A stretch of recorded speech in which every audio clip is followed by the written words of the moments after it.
right? So for me, beating NFL spreads is the toughest challenge that I've ever committed myself to. Everything that I've ever attempted in my life, I've succeeded at largely when I've like put myself into it fully. And in every situation, it's taken less time than this has taken. So this is the most worthy challenge that I've ever like taken on, and it includes so many skills, so many disciplines, and it has made me into a better person, like sharpening me as a person in so many ways, that like I'm getting value out of that.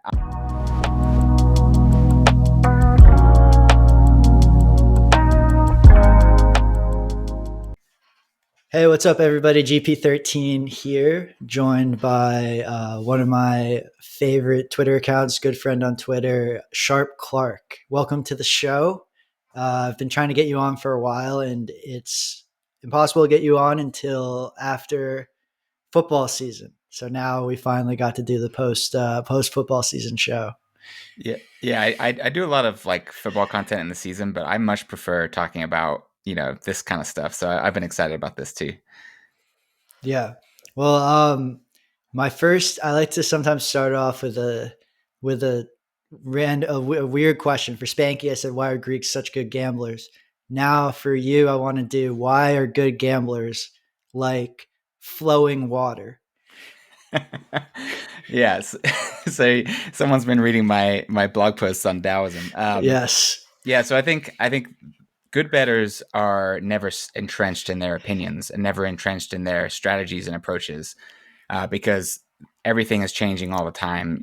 New information is coming in, new approaches. The market is adjusting to certain edges. There's a million ways that this comes into play, and I think the best bettors are the ones that are not married to any particular process or specific thoughts. Like if you're originating, you don't want to get entrenched in an opinion on a team or a player. I think the best bettors are able to fluidly move through things as they evolve, and are constantly responding to the things that they encounter and the new information they encounter, just like water running through a stream. It goes around the rocks, right? It doesn't try to fight the rocks. But if there's something in the way that is less substantial, it moves it out of its way and keeps flowing. And so I think that's what good bettors do, is always reacting to new information and sometimes incorporating it and sometimes deciding that it's not relevant and ignoring it, and just constantly adapting. Yeah. No, I read that. Of course, I read your blog. Clarke has, I think it's a 6-part series. For now. The Tao the Tao of sports betting. It's really good. It's on his website, so I'll link that. But I really enjoyed the water metaphor because I think of water as like relentless, like erosion. I feel like that's kind of what I try and embody. It's like each day, just pluck away at it. And before long, be flexible and you'll get there. Be like water is like, Bruce Lee said that. Yeah, maybe. Yeah. I don't know. Well, Clarke said it. Bruce Lee said it. Yeah. So speaking of, becoming a good gambler, I was reading on that blog that you started by losing some money at Blackjack, getting pissed off, and then learning how to beat Blackjack. Do you want to take us into that a little bit? Yeah, sure. I'm not like some major blackjack sharp. This is more a story about my competitiveness than it is about my blackjack strategy. But basically, when I was 21, went to a casino, sat down at a blackjack table, $15 limits with $100, and proceeded to lose all of it without winning a single hand. And it just like hit me the wrong way. I was like, man, that sucks. I went home and I hate losing so much in every aspect of my life. So I did some research, found out that there are ways to beat blackjack, bought a book about counting cards and blackjack strategy, read the book, went back to the same casino, spent the whole weekend there just counting cards at the tables, won back about $2,000, and then went home. And it was like, some of that was just running good. You can't always guarantee you're going to make money, but it was just very satisfying, and I think illustrates my approach to life, which is when I encounter something that can be beaten, like I want to beat it. And if there's a game to play where there's a skill ceiling that is really high, I want to approach that skill ceiling if I care about it. And so that's my blackjack story. I went back and counted cards several times after that, not always to the same level of success, but over the years, one, I didn't have a good bankroll, and two, casinos made it more difficult to win with changing the blackjack payouts and adding shoes to the deck that the marginal edge that I had from my basic, card counting strategy really went away fast. So it wasn't something that I ever pursued long term. Yeah.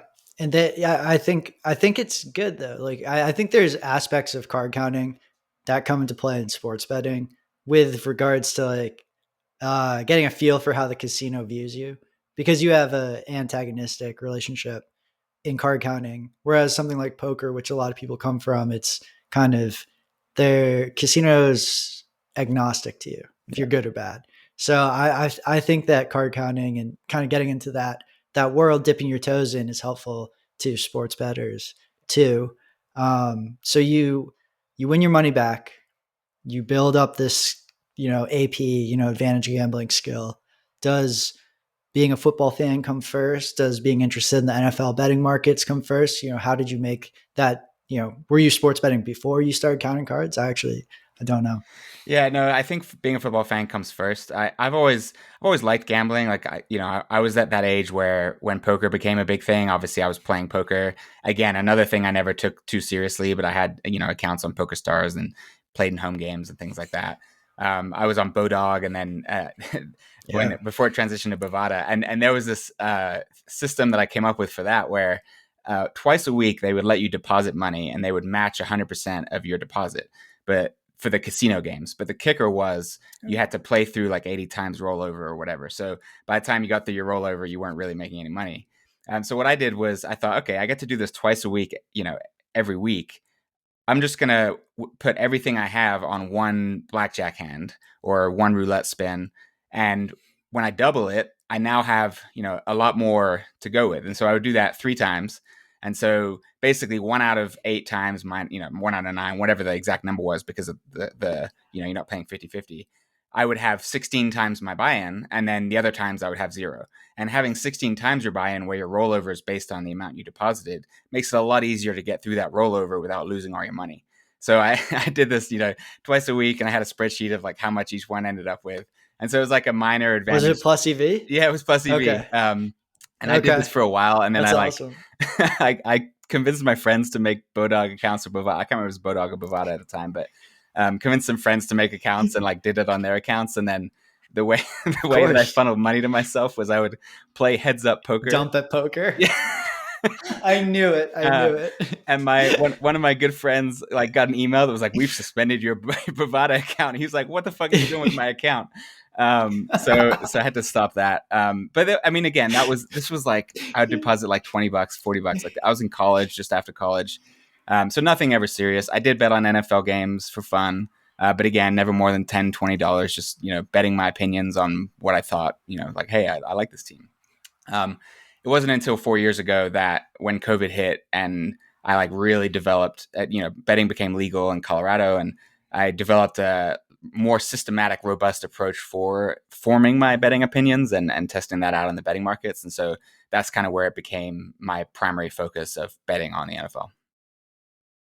I love that Bovada story. I mean, it's like we all have those random, like, this is why I love talking to different, APs, because everybody has this like weird angle I've never heard of, but they like it was like one of their first, first edges, and it's always something so weird, but it's like a it's like a rite of passage to find that like weird thing and be like, oh yeah, then I got my friends doing it, and Yeah. no, I love that. And like when you found that, did you, I mean, it goes to show like you do have some kind of inherent thing in your brain where you're like, oh, that's really interesting, like find a way to beat the house, right? And then it's like you find football, which clearly you really enjoy, and then football and betting. We'll get into this of like talking how betting can serve your life the best, like it's a conversation we had on Twitter, but you get into NFL betting during COVID. And do you, at that point, are you a programmer? I know that you now, very, your strategy very robust, has a lot of, has Python, has some film watching, but like at the time, what was your skill set when you decided to start? Yeah, so I had taught myself programming in Python for some stocks related programs that I had written, just as a hobby. But I didn't actually use that at first. It was all Excel. Watching the film and then grading the film, creating different statistics that I would put in my Excel spreadsheet, and then notes, and then basically each week add a page to the spreadsheet and build on it. And so at first it was very much ad hoc, kind of move. I had a system for grading, but I didn't have a way to translate that into making numbers at the time. It was just, Yeah. I understand these teams and I want to identify where certain teams might be expected to outperform or underperform expectations, and then kind of leverage into those spots without ever making a number. And then over the years, I've developed my programming skills into creating a model based on my statistics and my data. And then each year I have more data collected from watching more film, and then I work on my programs, and sort of like what goes into my model kind of adjusts each year based on things that I learn. So it's been a iterative process that I think I've grown each year. Yeah, that's awesome because I started off in Excel too. And now I'm just taking that. This is the first year I've run everything out of Python, but it's like it's step by step. It's like not the people who are good programmers who have very robust systems. They probably started in Excel too. So I know a lot of people ask me about taking that job. So that's why it's okay to start in Excel. Like Excel works, and I've definitely won using Excel. But just learn a little bit every year, and then you'll be there. The film watching is interesting. So when you first, did you create like a hypothesis that you would be profitable betting during COVID, or did you, based on any one angle, or did you think like, hey, I kind of want to just take a look at this. Maybe I will, maybe I won't. Yeah, so it originated with an idea that I came up with while I was high. Actually, it was, um, As the good ones do. yeah, It's but I Colorado. It's Colorado. it's Colorado. So I came up with this basic framework for watching film and interpreting it, and the goal, without getting into too much detail, is um, you know my understanding of statistics is that they are measurements of results, oftentimes binary outcomes. And so a catch is a catch. It's worth one catch. An incomplete pass is worth zero catches, zero completions. But in reality, a football game is comprised of millions of probabilistic events that are not ones or zeros. They are actually, percentages. And so if I could find ways to translate the film into more granular statistics that are not binary and not based solely on outcomes, then I can potentially have numbers that are more accurate descriptors and predictors of performance than any statistics that are widely available and used in most models. And if I'm able to do that, then I could have a data set that over the years I work on and have these measurements that are make me better at understanding when players actually perform better or worse, or when teams actually perform better or worse, better than just final scores, better than EPA per play, better than success rate, all those measurements.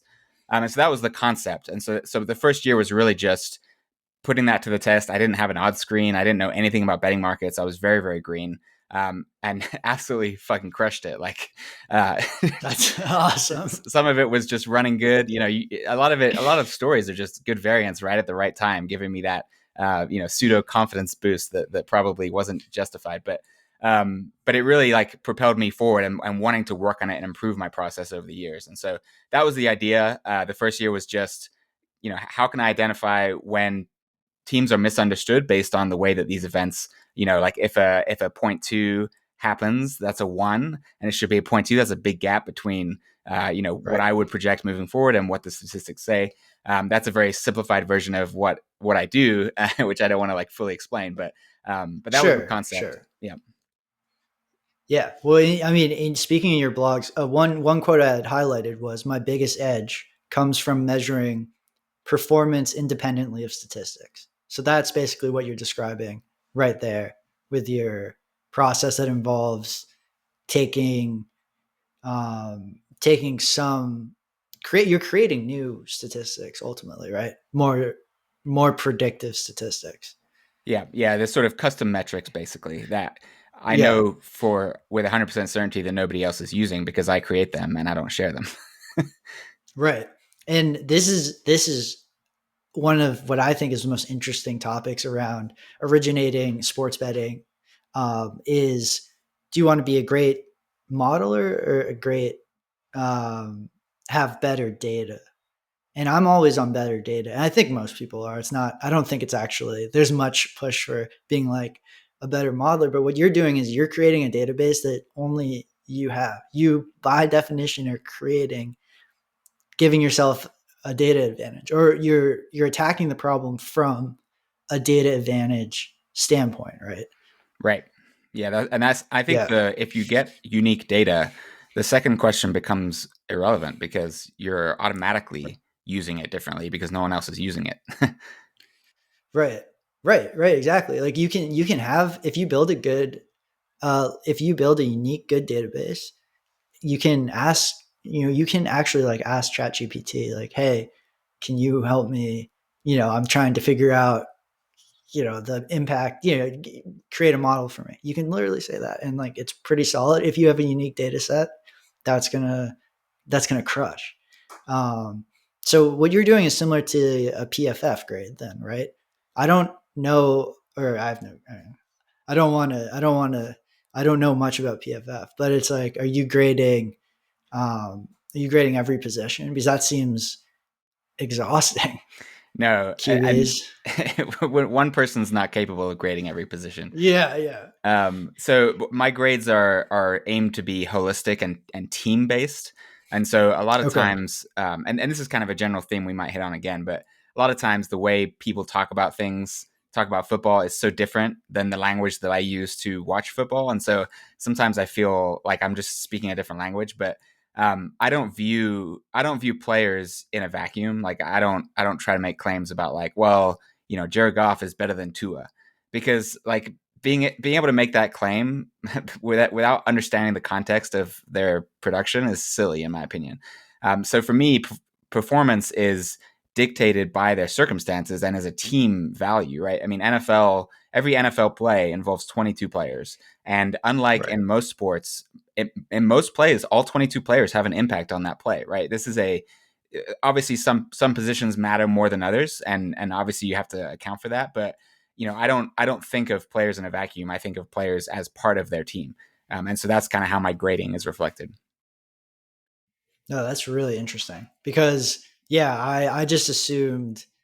So okay, so you watch every single game, and how long does this take? I mean, you're grading a team, but I'm sure like you're stopping the play and rewinding it, and right? Yeah, I mean, it depends on the game. I mean, 45 minutes on the condensed replay. Like, if the condensed replay is between 30 and 40 minutes, with a couple times I want to watch replays or catch different angles.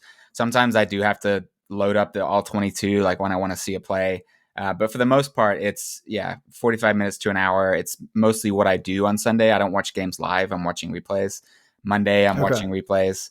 Tuesday, morning. Usually, I can wrap up by about midday on Tuesday. So I don't have all my data ready at openers, which is good and bad in different ways. But by the time I get to midweek, I've got all my numbers, and I'm starting to focus on the next week's games. Okay, that makes sense. And are you betting? So are you ever trying to take an opener when you don't have a complete picture because you have like an idea that it's good? Yeah, definitely. And the order that I watch games matters too, right? So I have I run my simulations for the following week's games before the games kick off. So I have a sense of where, based on the look aheads, where I might see value, and then Mhm. the games play, and so I'm going to focus on the games that feature the teams that I anticipate betting on. So there's a method to my the order that I watch the games, and then sometimes even without watching the game, I will just like, especially around a key number, right? Like, let's say I make it 2.5 and it's at 3.5. Like, I'll probably just go ahead and bet the plus 3.5, and then Yeah. deal with whatever happens after that. More often than not, I'm going to lose that 3.5, right? Um, so there's a bit of subjectivity in terms of what I choose to bet. Also, at openers, you're not committing necessarily your full bet size, so I have options later in the week as the limits go up. Sometimes I might reverse my position, but most of the time I'm happy with Mm. it. Okay. Yeah, that's so key because often for someone who I would consider like quantitative, model based, although actually it's very your data, they're very subjective, but Yep. um, it sometimes you have to just take a bet and be like, I'm sure this is probably, it can't be that bad, which is like the 3.5 on something you have 2.5. It's like it's an opener. It's not a ton of money. It can't be that bad across a key number. And I think so many really good gamblers say that a lot. Like it can't be that bad, or it could be good, or it could be like, eh. That concept, and you're never going to have a complete understanding. So sometimes, especially when you're betting your own numbers, you kind of got to take that step out. I think that's a really good point, and I think there's a bigger conversation about that we can have in a little bit.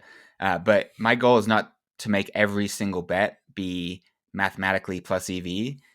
My goal is, in aggregate, right? I want my best bets to be like very high plus EV, and my worst bets to be very Yep. low minus EV, right? And we Yep. can get into that a little bit later, but that's kind of my thought process. No, I think that's important, and there's part of it because you're never gonna avoid having some minus EV bets, especially if you're not running like a full arbitrage Right. strategy, Yep. right? And I Originating, think you're going to that's a have bad bets. difficulty. Right. And a number is going to move against you, and you're just going to be like, I'm so dumb. Like, Yeah. but the thing is, like you said, what's the aggregate of those spots? What's the aggregate of the spots when you bet and you say, this is probably not that bad? Yeah. If the aggregate of those spots is, plus EV, then the decision's plus EV, even though you will have those minus EV bets. And that's, um, it sucks to have a bet that you later find out is minus EV. But I'm telling you, like on the back of being able to handle that comes a lot of upside. So I'm happy that, yeah. I mean, what are your thoughts there? Yeah, so I totally agree. I think about my in the playoffs. I bet the Chiefs against the Ravens pretty early in the week, and it moved against me, and I was super pissed. Yep. Not because I thought I had a bad bet, but because I could have got a better price, right? I mean, Right. you bet plus 170, and then you can get plus 208 later. You feel really shitty about it, even if it's a good bet. But I think a lot of times the market movement is, it's like it went the wrong way. And if a line moves 4.5 to 5 the wrong way, I feel crushed. Even though in reality, the difference between 4.5 and 5 in an NFL game is minuscule, it just feels bad, right? But in the end, like my thesis for the game didn't really require me having the +4 on the Chiefs in that one. Like I wanted it if I could have had it, but when you get a +3.5 and it moves to +4, +4.5, you're losing value. But ultimately the amount of games that actually land in that window is very, very small. And so my goal is not necessarily to not make that bet in the future. It's to try to understand the market and wait. I want to make that bet at +4.5 instead of betting it early. And that's a challenge for me, is reading the market when you originate and you use your own data, especially. It's hard to predict where the market's going to go. And that's, I think, the biggest challenge for me as an originator. Interesting. Yeah, I think because I often find that we get into this discussion of like they're top down, they're bottom up. But like if you're bottom up, especially because, I think it takes more time to be bottom up better. But like if you're there, why not have top down, skills, which is what Clarke's saying, like that, knowing where the market goes, understanding how to get good prices, or using market signal to maybe like rein in your bet size or really let it loose on something where you get some agreement is so important. So I don't necessarily think we should always differentiate. Like there's room to be good at both, and having both skills matter a lot, right? Yeah, and I think so. This is where networking matters too. Is I connected with a professional group that does a lot of top down stuff, and so we share information, right? Like I share my Right. origination, they share their market reading ability, and so we partner together to try to time things better based on their experience. And I think it's huge to recognize the things that you do well and the things that you don't do well, so that you can partner with the right people that can bridge those gaps. And that's an effort for me, is to identify, hey, I'm not as good at this. I've only been betting seriously for 4 years.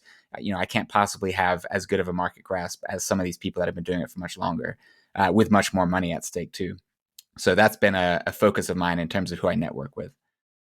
Yeah, the old school guys know the market really well, like Yeah. really, really well. That's what I've come to find, and I love watching the market, and trying to get something from it. But like, I'm sure that I don't know. I'm curious to hear your thoughts in football because are there any nuances to the football market? Of course, we always hear it's so efficient, right?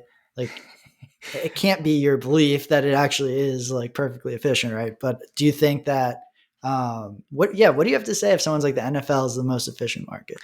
I have a lot to say on this. Okay, good. Go off. The Okay, floor is so yours. the first thing I want to say is, I think, okay, if the market was efficient, then you wouldn't have bettors making bets on game day, right? Winning groups that win long term. If the line was efficient, then they wouldn't be betting it, and they are. So the idea that NFL markets, size markets, can't be beat on game day is incorrect and false.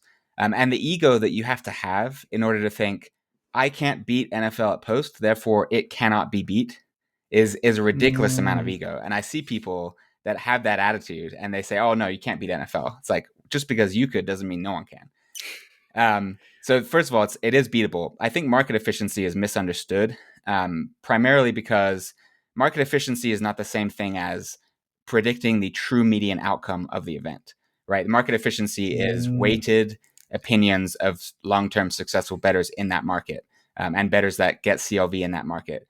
And so that doesn't necessarily mean that they are going to be the best in the market in the world at predicting future outcomes. It means that they've been the best in the past, which is definitely correlated to future success, but it's not perfect.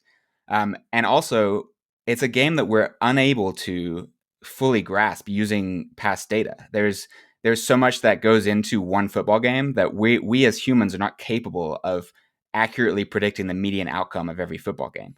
We can do our best, and the market efficiency gets us to a place where the smartest people have shaped the line.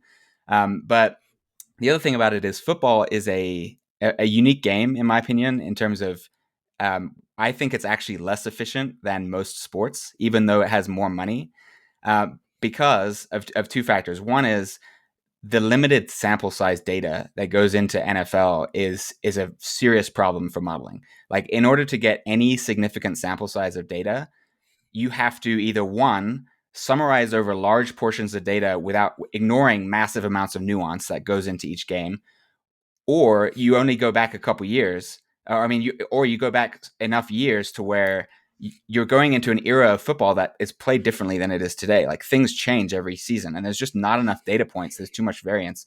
And then the second thing is, like I said earlier, there's 22 players and several coaches that impact every single play on an NFL field. This is very different than some sports like tennis, where it's one-on-one, or golf. You got the course and the golfer. Basketball, even, like, really, a lot of times one or two players can really be the entire play. Football is not like that. So understanding the interplay between such a complex web of elements, and then having limited data samples, I think actually leads to an inability for the betting markets to accurately predict NFL games in a way that is unique to the sport. So I generally think that NFL can be beaten. It's just the level of difficulty is so high because of the amount of money that people that win can get down on the sport. And so when you're talking about beating the NFL close, that's my goal. I think it's possible, but it's not something that I feel confident yet. I'm only 4 years into my journey. And the idea that I would be able to beat the most efficient NFL markets just 4 years into doing it seriously, I think is, lunacy. But it is something that I want to be able to do long term. And what I've been doing the last 4 years, I'm hoping will be part of the building blocks that get me there, so that when I eventually get there, I will be proud of the work that I put in to get there. no, I love that. Has it been beat the close? Has that, even in the past couple of years, you're thinking like, these are the building blocks. I'm learning this. I'm learning that. I'm going to beat the close one day. Like that's kind of like the Moby Dick white whale. Yeah, definitely. And I it's what love I like that. about the NFL markets is you can kind of set your difficulty level, right? Like, I know that I can beat openers. You can get a pretty decent amount down on NFL Yeah, I openers, bet. especially on sides. So I know I can beat them. I think I can beat Tuesday, Wednesday. Like it gets tougher for sure. Wednesday is when real money starts pouring in. I think the lines start to get more efficient. And I don't think I can beat NFL close at this point. So basically, like, your limits, your bet limits kind of dictate the strength of the market that you're trying to beat. And so right now, up to this point in my betting career, I haven't needed to beat anything past the openers because I can get down as much as I want to get on a bet based on my bankroll size at open and on Monday. So as I grow as a bettor, I have to sharpen, get better, eventually beat the market if I want to hit the highest limits closer to kickoff. Spot on. It's such a helpful, that's such a helpful mindset to hear for people who are earlier on in their journey, because oftentimes I'll have people ask me like, "Oh, how do I not get limited, or how do I, bet stuff that doesn't get any CLV?" And I'll be like, "Oh, how big's your bankroll?" And they'll be like $1,000. I'm like, "Don't worry about it. Yeah, yeah, It's not that step yet." And it's the bootstrapping. That's how, it's exactly what you're describing is similar to my experience, where I started off softer, softer markets, softer books, betting, right when lines were posted. And eventually that wins you money. You realize you realize Kelly's trying to tell you to bet more. So then you're like, okay, well, I can bet more. But then you're like, oh, I can't actually bet as much as I want, but I could if I could bet that thing, but I don't think I can beat that thing. And it's like this bootstrap natural way to spin your bankroll up along with your skills. yeah. And like that's what I would recommend to everybody, because it stops you from getting in too deep, in over your head in a market that you can't beat. Start with the opener. Start or I mean, I don't know. What are your thoughts on props and alts? And are those, would you lump those in with the openers? Yeah, I would say that any NFL bets that are not sides are going to be easier than sides. So I definitely recommend, like, if someone's looking to start out on the NFL, I don't think my path is really the quote unquote best path for most people. I'm fortunate enough to have a stable job that I like, that pays me very well. And so for me, this has been a hobby, and that affords me the luxury of slowly building up my bankroll and my process over years, where I'm not relying on the income that I make off those bets to sustain me, right? So if you're someone that is doing this professionally, like, you don't have the luxury of doing that, right? So I would say, unless your timeline is super long and you want to start winning right away, I think it's easier to do that in smaller markets like props and stuff. It's also easier to model, right? So you're focusing on fewer elements. Like, I think you can find a methodology that might be, better than the market quicker, because there's just frankly less money going into shaping the lines, right? And would you watch film to, like, let's say someone was asking you about originating NFL props. Like, okay, they want to do receptions. Would you tell that person like watch film on the corner, the scheme? Like, is that stuff you have to know still, or do you think that you could use like the widely available statistics to beat that prop market? I don't think you have to watch film. I think that would be one way to get an edge potentially. You're watching just cornerback battles and receivers. You'd also have to understand route trees, personnel combinations, depth charts, uh, you know, pass run tendencies. There's so many things you'd have to know to model that Right. effectively. And I think if you watch film to sort of add a layer to your model, or influence your model in some way, I think you could have success doing that. The only problem again is the ceiling for how much money you can make on reception props is just going to be limited. So, how much time are you willing to put in, watching these cornerback battles to influence your model to squeeze out another, couple percent of return on bets that are capping you at like $200 or whatever. So I think that has to be part of the decision making process for me. Like, I spend so much time on this that I feel, like I can justify that time because the potential reward for being successful at this is high enough. Whereas I think props have a lower profit ceiling before, the books that take bets on these props are probably going to limit you if you show like a significant edge over time. So I think there's some complications to it in terms of how much time you want to spend doing it, but I do think you can gain an edge by watching. Yeah. And this is a good segue, because let's say that person loves to do that, then like that's great. And you go ahead and do that. And I wanted to talk about, I think the first like conversation we had on Twitter was someone had come and posted, it was someone had posted, so I think it was in poker. It's like the only thing that like whoever the best player is the player that makes the most money. And then it kind of shifted over to the sports betting thing. It was like, yeah, whoever makes the most money is the best. And then it was like, no, if you steam chase or like you're top down, you're not actually the best. It's whoever's the best originator. And then I was like, yeah, I think it probably is the most money, because I was doing it full time. So I was like, I would really like the money. And then you said, the best is, it's relative on how it serves your life or how it fits into your life. Like, is it whoever does it the best is basically whoever is getting the most out of it, right? Right. And I was like, damn, I was like, yep, actually, I agree with that. That you're when you said that, I was like, yep, that's exactly right. So I don't know if you wanted to expand on that conversation, but I thought it was really interesting, and obviously it was the first time we, I think, conversed on Twitter. Yeah, I mean, I'm a big believer that you have to ask why. And for most people, I don't want to speak for everybody, but in my experience, most people, because I want to make money is not the last why in the chain of whys, right? Mm-hmm. I want to make the most money. Why? Why do you want to make the most money? And you have to Mm-hmm. ask yourself why until you get to that core value, the thing that drives you, the thing that is your ultimate goal. And so for me, like the end of my whys have nothing to do with money. I mean, in terms of like money provides security, right? Money provides I can take my wife out to a nice meal. Like those things are really meaningful. I can travel to places that we want to go to, experience things that we want to experience. So as long as I'm achieving those whys, then I'm achieving my goals to the best I can. And one of the things that drives me is I really like the challenge, right? So for me, beating NFL spreads is the toughest challenge that I've ever committed myself to. Everything that I've ever attempted in my life, I've succeeded at largely when I've like put myself into it fully. And in every situation, it's taken less time than this has taken.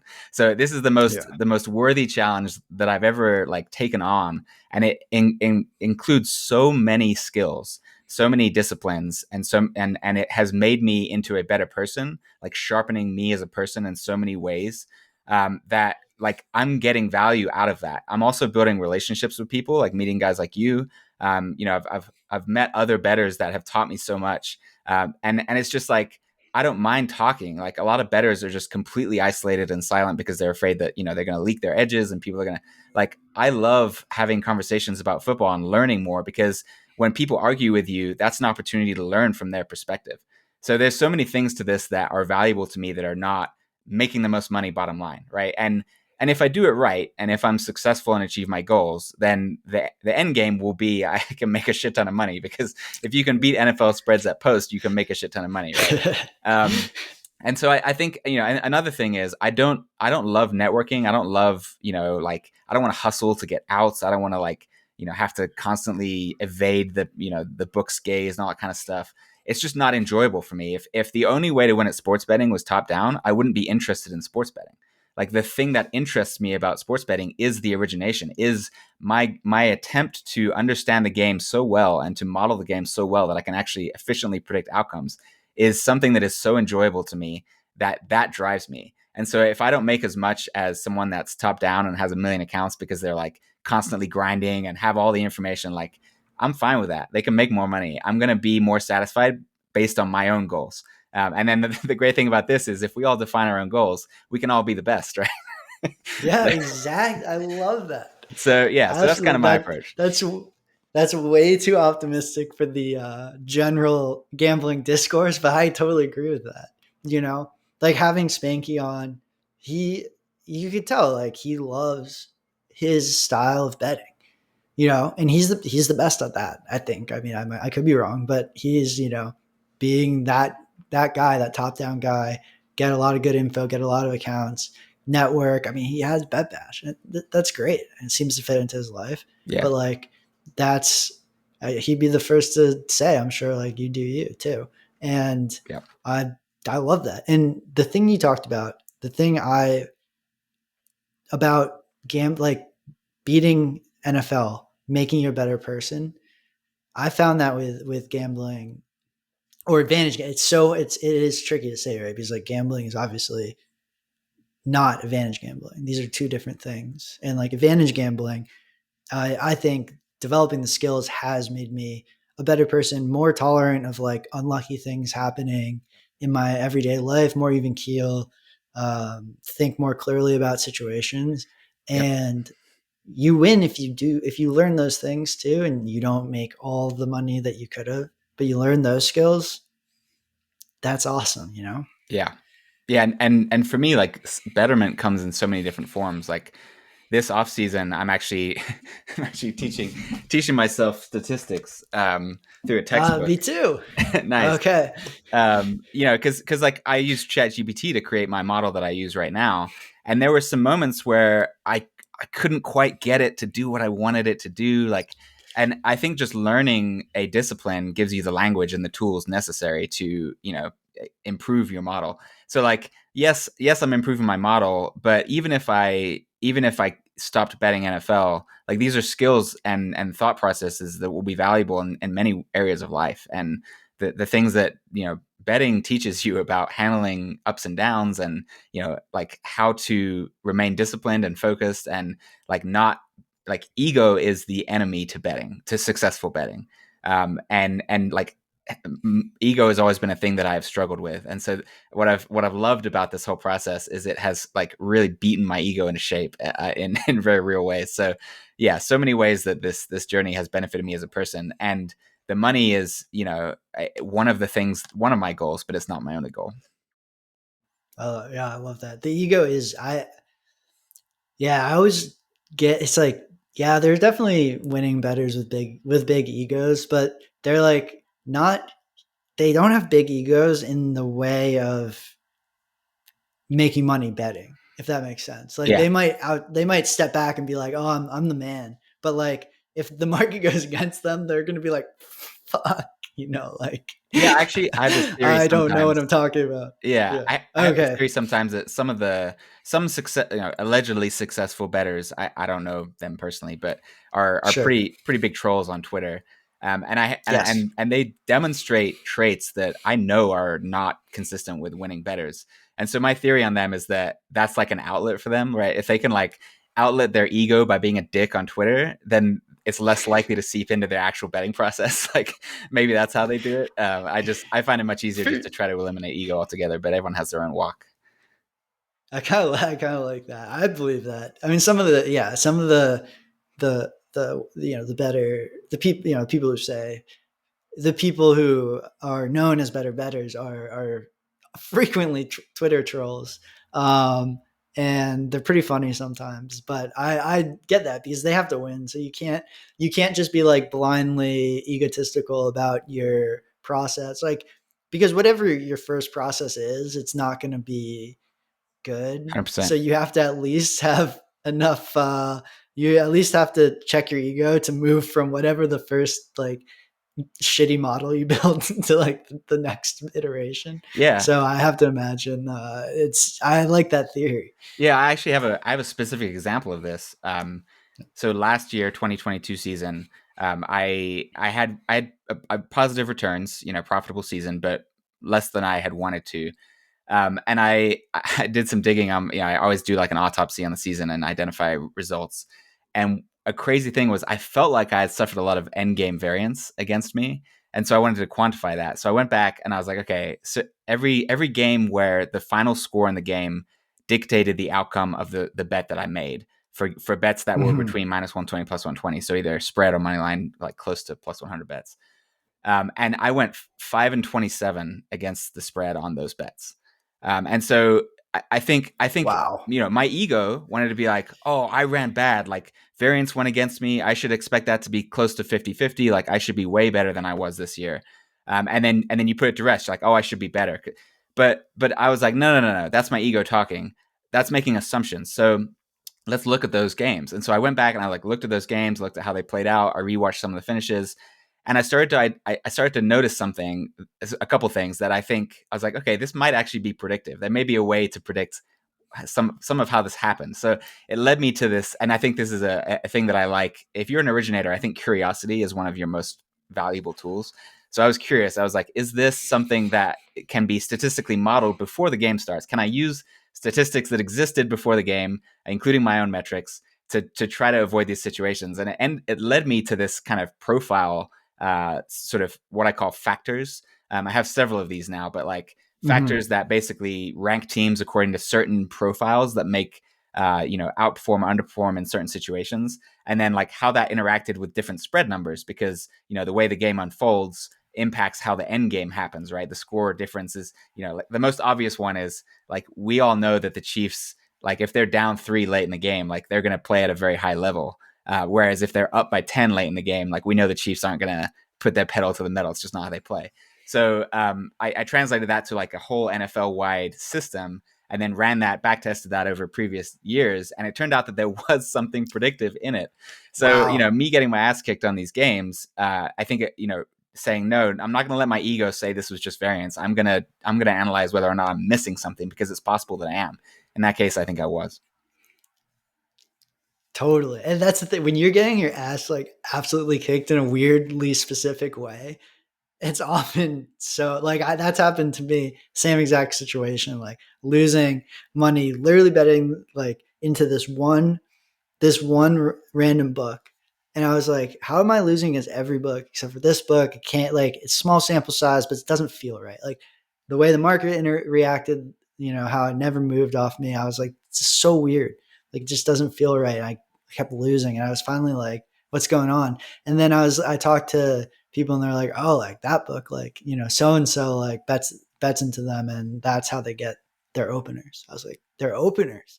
I was like, oh, so it's like really, they're really sharp. I'm like, okay, like now I will use that as information instead of betting into, I'll come back, bet in later, knowing that information. But it's like um, finding instead of like trying to explain it away to protect your ego, digging a little deeper really helps in those situations. That's a great example. Yeah, totally agree. Yeah.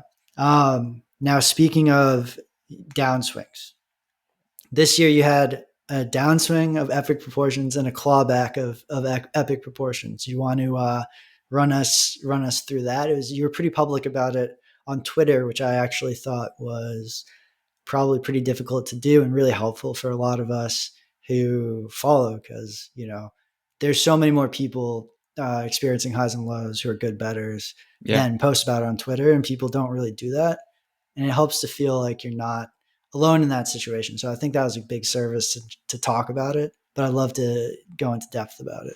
Yeah, I appreciate that. Unless you're arbing and doing things where you can't really lose, like every bettor is going to go through downswings. I mean, Steve Fezzik the other day posted like I went 0-5 today on my bets, and a 55% better betting against the spread will have 0-5. Like who bets 5 bets every day will go 0-5 like 7 or 8 times in a given calendar year if they bet every day, right? Mm-hmm. This is something we need to normalize. About like the margins are thin. This is a very competitive market. Anyone winning NFL spreads is doing so, at close to 55%.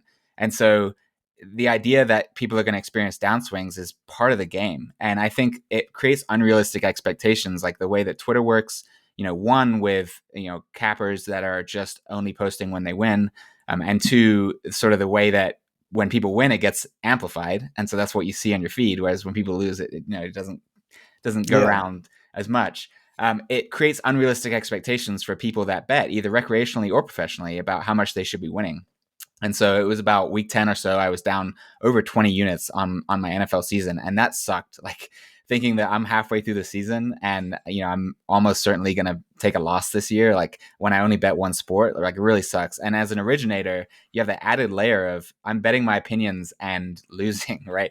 This is like the comedian, right? When like no one's laughing at the show, and it's like my stand up is like who I am. So like it's not just that you're not Yeah. laughing at my jokes. It's like you don't like me as a person. That's kind of how I feel about No, originating. exactly. Um, but a couple It's things. so personal. Yeah, It's it so is. It is very personal. personal. one thing that really encouraged me was what one of my good friends, long time winning bettor, was like, okay, well, how's your like market implied ROI based on CLV? And I was like, okay, let me analyze that. And it was still plus 2% ROI market implied, even though I was down 20 plus units. And so that gave me a little bit of encouragement that, hey, like Okay. I'm still doing what I've been doing. It's just I've been getting, sort of bad results. I don't believe in perfect market efficiency, so I don't think that's the be all end all. Like I was guaranteed to be winning long term based on that, but it at least gave me encouragement that I was like looking at the right things. So I didn't change anything, and I had committed to doing this whole season, like, based on my process, I'm just going to keep trucking along. And yeah, things really turned around. And so then I got, back on track and ended up significantly profitable on the season. So, won it back and then some. And it was just really like sticking to my process. And I think what allowed me to do that is bankroll management. This is something that I preach as often as I can get. Like, because for me, 1 unit is 1% of my bankroll. So I'm betting 2 to 3 units on a game. So when I was down 22 units, I was down 22%. And that's a when you have a stock portfolio or an investment, like things go up and down, and having 78% of my bankroll still intact meant that I wasn't panicking or like giving up. It was like, well, I just have to withstand the swings. And so, went up again. So I think bankroll management allows you to have the peace of mind to stick with the process. And then also, like, I've been doing this for 4 years now, and I've been profitable during that time. And I really believe in my process. Like, I know that what I'm doing is really valuable, and I've had confirmation of that in various ways. So I think believing in yourself, trusting your process, and having good bankroll management allows a bettor to withstand those types of downswings and eventually get back on track without, changing the process or getting in the lab and rewriting my programs like that. All that is bad, bad advice. So Yeah, I was going to ask you the question, how hard was it to not change your process?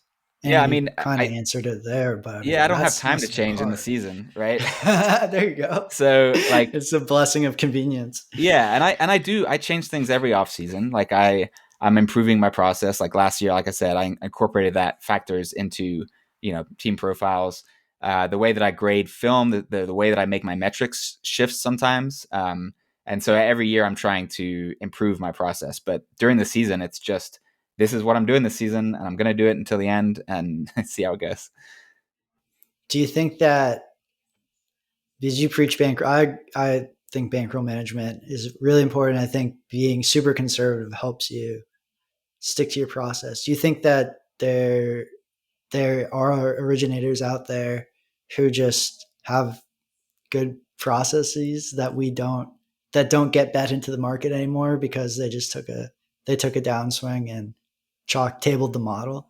Yeah, potentially. I mean, I think so. I think that there's several ways to beat the market, right? And the way that we talked about how I have unique data, and I think, like, to answer your question, yes, I think there are probably winning models or winning bettors that suffered the reverse of the type of variance that I experienced my first year and threw it out because they lost.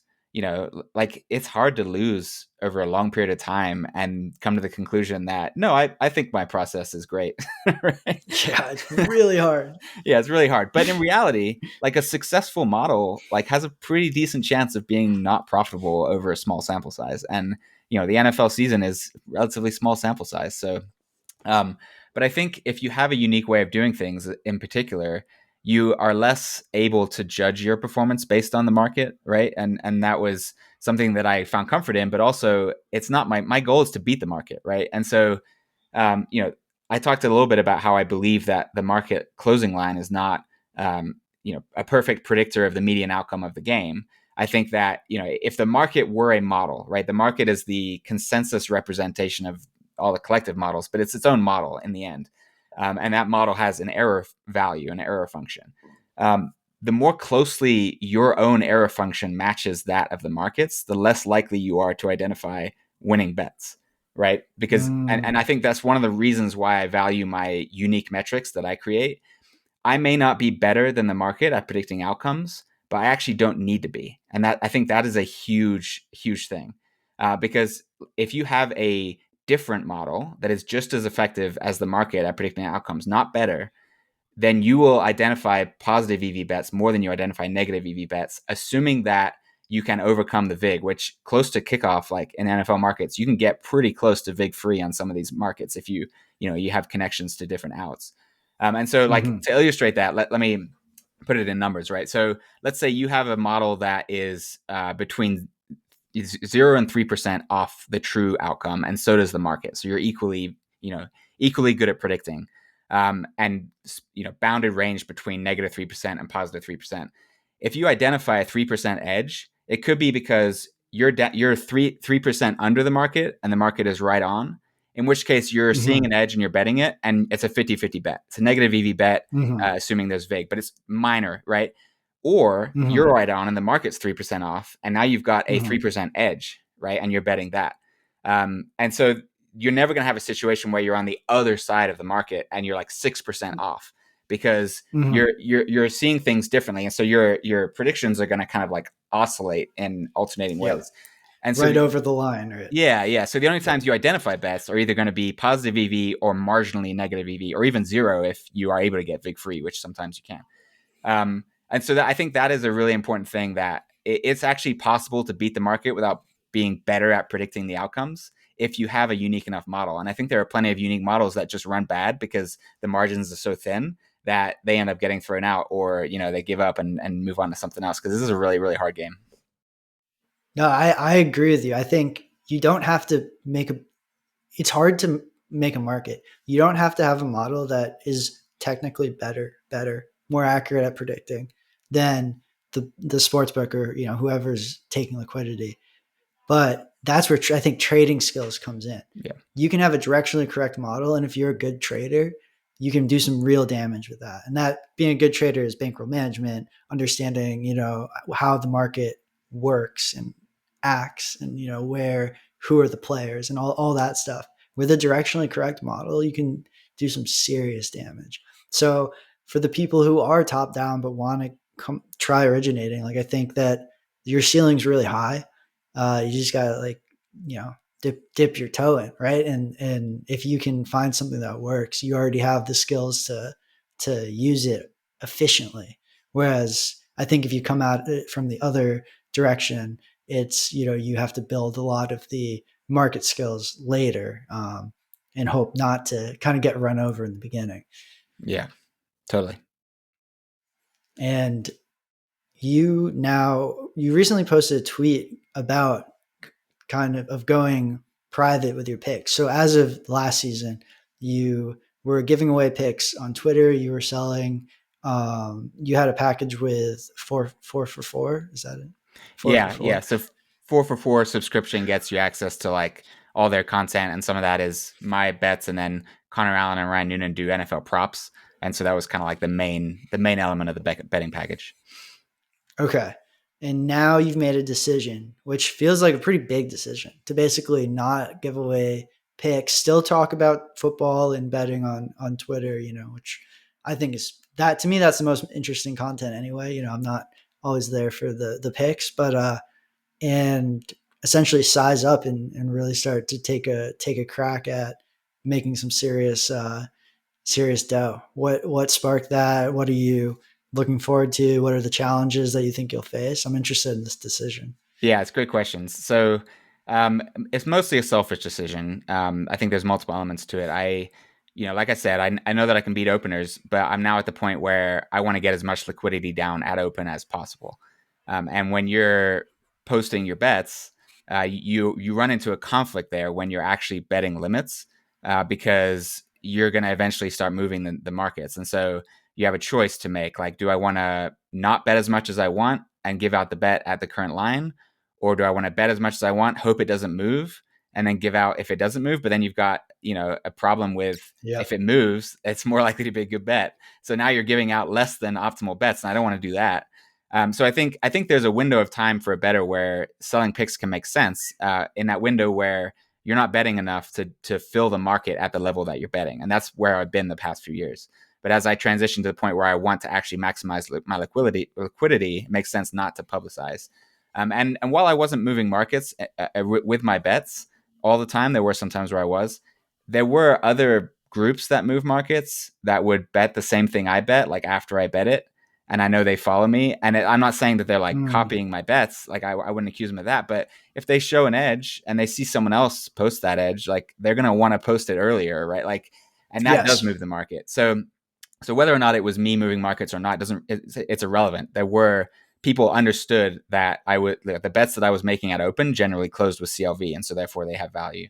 And I think it's interesting. The reason why I'm making this transition is because a group, a professional group, reached out to me midway through the season in the midst of my losing streak and said, "Hey, we want to work with you. We see that what you're doing actually works long term, despite the short term Wow. downswing," which speaks volumes. And also, like, so I posted that tweet about how I was down 20 units on the season, and it's funny to me that like some people who say they make money betting, like professional bettors, wanted to shit on me and be like, "This guy sucks. He's a loser because he's down 20 units," without understanding the Right. context of the fact that I win long term or that my model still works.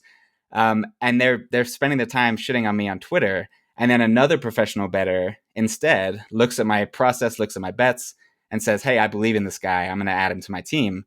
And then, that bettor may or may not have made seven figures off my bets this year. So it's like these these That's right, people. because he caught the Right, he upswing. caught the upswing. He caught the upswing. But the fact is, like, if your goal is to shit on people, you're going to miss out on opportunities by not evaluating them objectively. And I think it speaks volumes to the values of this group that reached out to me, and that's why I want to continue working with them. Um, and so that's kind of like my transition from giving out bets publicly to moving privately and trying to work with people to maximize the profit on my on my model. I love that. I think it's a lot of fun to. I like it. Like I give out some free plays in my Discord, but yeah, I feel the same way. If you give out plays, it creates kind of a lose lose. Like you Yeah, said, if you don't move it and then you give it out, it's like you're inherently giving out a bet that's less likely to be good than the bet you placed. yeah, yeah, exactly. And you know, And the other thing that I had a hard time with is, as much as I preach bankroll management, and that was one of the things that I tried to do. So like when I posted my bets, I would always do write ups, and I'd always say the percentage of my bankroll that I'm betting, and then I would periodically talk about why I have that specific percentage of bankroll and why it's important to follow those numbers. Even though I do all that, some people don't have the same discipline. They're like, "Oh, hey, this guy's been hot recently. I'm gonna, put half my bankroll on this guy's bet," and then it loses because 45% of the time it loses, and then they're not able to follow through. So like, there were probably people that followed me early in the season during the downswing and then gave up on me, and then didn't experience that bounce back, and that doesn't quite sit right with me. Like, it's not my responsibility. Like, all I can do is tell people what I'm doing, and they can follow me or not. But even though it's not my responsibility, it just feels bad, like, to think that other people can't experience the same downswings that I can and still be okay. So there are some other reasons why I decided to move out of that kind of market, but ultimately the number one reason is it makes sense for me for where I am in my betting journey, and it's my next step. But that's I awesome. I think the challenge, you asked what the challenge is. The biggest challenge Yeah. for me is going to be, okay, so now I'm no longer bet sizing flat bets where I know I can get anything I want down by Monday. It's going to be reacting to the market over the course of the week, right? So, Yep. my model shows an edge. I bet that edge. Market doesn't move. Wednesday comes around, moves the other way. Like, do I add because my model says it's a good bet, or do I stand pat, or do I try to look for a way to minimize my exposure? Like, that's going to be the biggest challenge for me, is how to navigate the need to get more money down as the week goes on with the way the market moves, and respecting that market movement by bettors that have been winning for a long time. I think that's going to be my biggest challenge as I move to expand my exposure. And how do you feel like how are you prepping for that? I mean, it seems like you have some friends that who know that stuff very well. But yeah, what's how are you tackling that challenge? Because I know you like to level up the skill, be the best. Don't let it beat you. Keep going until you can beat it. So I'm curious how you're tackling that. Yeah, we've talked about setting up a sort of system for it. So I've typically done flat betting, 2 to 3% based on my what my model says. But I think it's going to shift to more of like, okay, bet at open, yes or no, and it's just like everything I can get down, and then Yes. it's okay. what are the market signals like midway through the week? Is this one we want to double our bet on? Is this one we want to just let stand? Like sometimes the market will move quickly early in the week and enter a zone where I don't want to bet it anymore. And it's like, okay, well, I got my opening bet and that's just my bet. Sometimes it's still valuable, right? So like think of in the playoffs, Packers, I was big on plus 7.5. That was available for a long time. So I was like betting that. And then it moved to 7. And I'm like, I still like it at plus 7, right? So there are times where it's like I need to add at plus 7, and there are other times where I need to say, nope, only good at plus 7.5. Let's leave it now that the market has moved. And so I think having increments that I'm willing to expose to in different situations, and then there's like, oh, it moved the other way. Just that's it. My bet's in. It's a bad bet. Whatever. Like I can live with that in the long run. So it's sort of like having structures in place that's a form of flat betting that's based on how the market responds based on my model and whether or not I still find it within range. So it's like tacking onto your position with the proper signals, with the right signals. Yeah, it's understanding the signals that I should be listening to and the ones that I should be ignoring. And that's tough, right? I mean, it's something that I've been trying to do the last couple of years is like, if I see an edge one way or another on a certain team again and again versus the market, like, am I missing something, right? And in some cases, the answer is yes. It was in 2022. I was missing something on the Eagles in particular. And if you want to get specific, it was my system did not incorporate very well the concept that if they got to 3rd and 2, like it was pretty much a guaranteed first down. And so like a lot of my one of my metrics is very focused with, without getting too specific on, like, I like teams that get first downs before they get to 3rd down. Like that's a big signal for me. Okay. So the idea that they would keep getting the 3rd down and just keep converting, like, showed up as sort of a randomness in my model. But the tush push was a legitimate game changer for them. And so I had to listen to the market signals and say, what are they telling me? At the time, I just told me not to bet against the Eagles. And then the offseason, I evaluated and figured out what my problem was.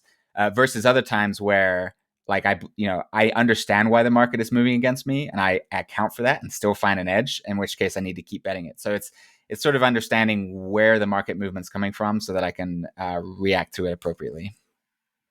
Yeah, so important to know the why. And that's exactly like if you were like, oh, it's probably the tush push.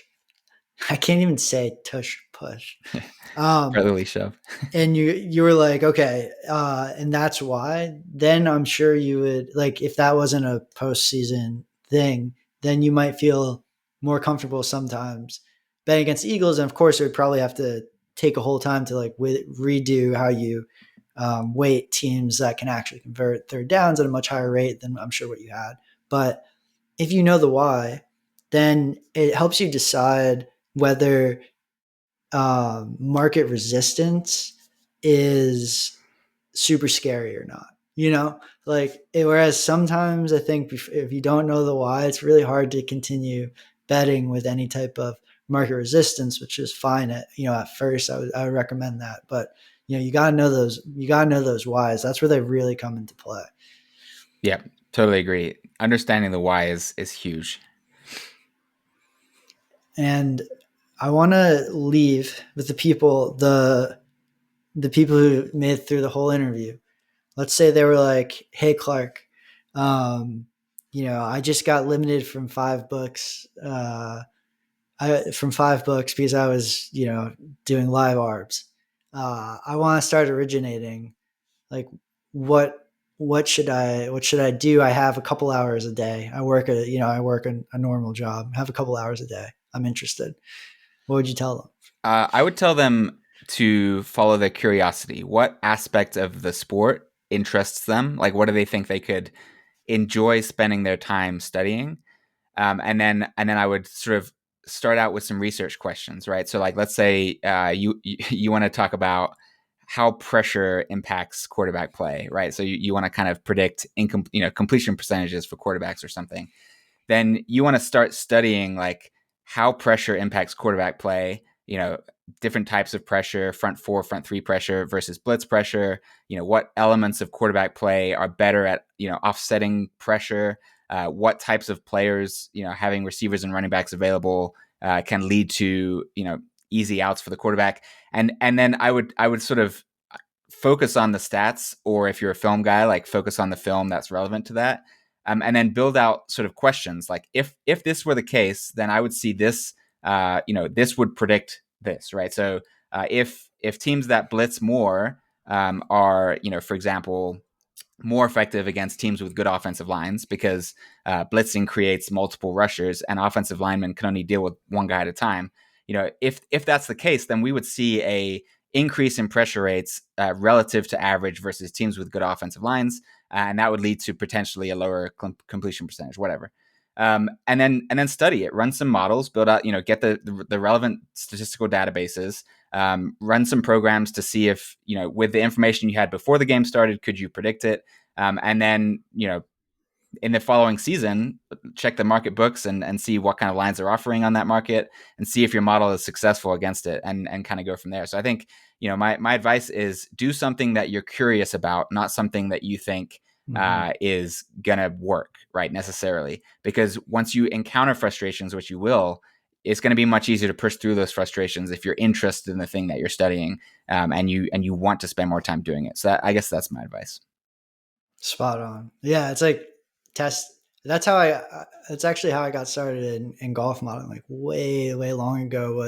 I remember thinking like, I remember seeing like the PGA Tour page of like the people who were the best drivers of the golf ball.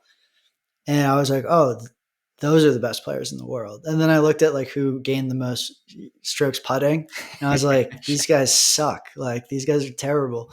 And I was like, there must be something there. So then I started, and now it's well known like that strokes gained off the tee is more predictive of future performance than Right. strokes gained putting. But at the time, that was like semi-novel, at least for me. And it came from a sport that I love. Yeah, I randomly stumbled upon it, but it started with kind of a hypothesis, which is, it seems like what you're saying. And I do think that it's good to start there, because you avoid, it helps you understand the why, because at least you're testing something instead of like, backfitting to some, random collection of variables that you've thrown in and you have no idea why something might be happening. At least like step by step, hypothesis by hypothesis, you'll kind of build that knowledge, know the why, feel confident when you find something, feel confident that it's nothing if you don't find something, right? Yeah, no, I think that's Yeah. great advice. And if you want to do something bigger like NFL size market, listen to people that talk about NFL betting, because most of what's said is not helpful. And try to identify something that you're like, a lot of people are saying that, but no one's given any statistical evidence that that's a real thing. And then run your own tests on that. And if it's a talking point that is repeated frequently, and you run your tests and it's not predictive, like there may actually be value going against that idea. I'll give away one of my edges here. For the Here we people that go. made it an hour and 11 Yeah, minutes in. just for the real ones. For the real ones, thanks for hanging out with us. You'll Yes. often hear people talk about, oh, this team has a bad run defense, and the other team loves to runs the ball effectively. Therefore, like there's a mismatch, and they're just gonna like run all over them. I hear this a lot, and my understanding, this is where domain knowledge matters. Like you've had conversations about whether domain knowledge matters. If you're originating, domain knowledge matters. So 100%. I hear that, and I'm like, even the most efficient run games are less effective than the average passing game. So that doesn't really add up to me. So I actually ended up doing some modeling of teams that, it's a very rudimentary process, but it was like teams that have, bad run defenses based on several metrics against teams that have either efficient running games or reliant on the run game. So a high percentage of their offensive production comes on the ground versus the air. And I just ran it over one season where it was just a very simple model. Against the spread, you bet on the team when they have high rushing efficiency and reliance against a team with a bad defense, or you bet against a team that has low rushing efficiency reliance against a good run defense. And it was like just blind, like 33% against the spread on the season. Which doesn't mean that it's statistically significant, but like literally someone if had built this model and just bet against the narrative, they would have been very successful in the season, right? Crushed. Yeah. Yeah. And so I think just investigate things, right? People say things, but it's not always true. And I think when you can identify something that is different than what people are talking about, sometimes there is an edge there that you can kind of bet. And then you obviously you make your model more sophisticated. You use a test data set and a training data set, and you make sure you have enough samples for each and all that kind of stuff. But I think starting out, like investigating questions is probably the best way to originate. Love it. Okay. That's great. That's great. Thank you for the rushing game edge. I was thinking like in my mind, is it their run defense is bad? So the team's like, wow, they have a bad run defense. So it kind of tricks the team into wanting to run the ball, which is inherently like a worse decision to run it more.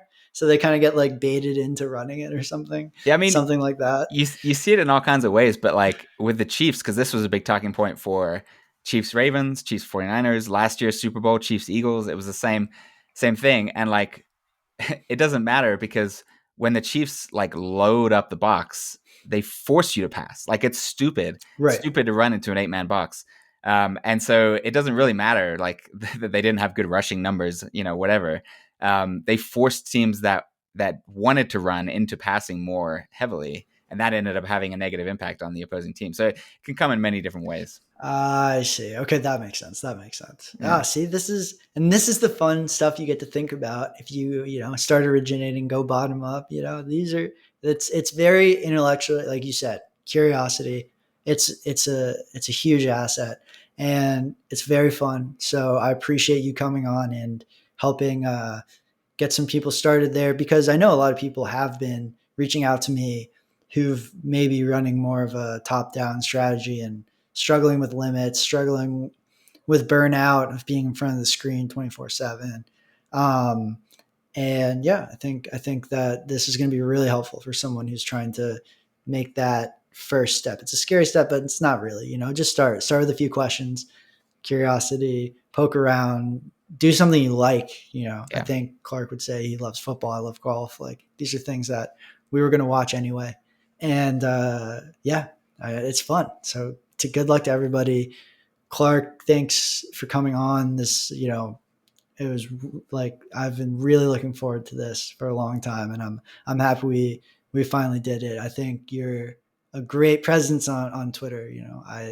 There's a there's a lot of negativity, and sometimes I can get sucked into it, but I think it's nice to see somebody like transparent, honest, and just like putting, for lack of a better word, good vibes out there. So appreciate you for that too. Yeah. I appreciate being on, and hopefully somebody listening enjoyed it.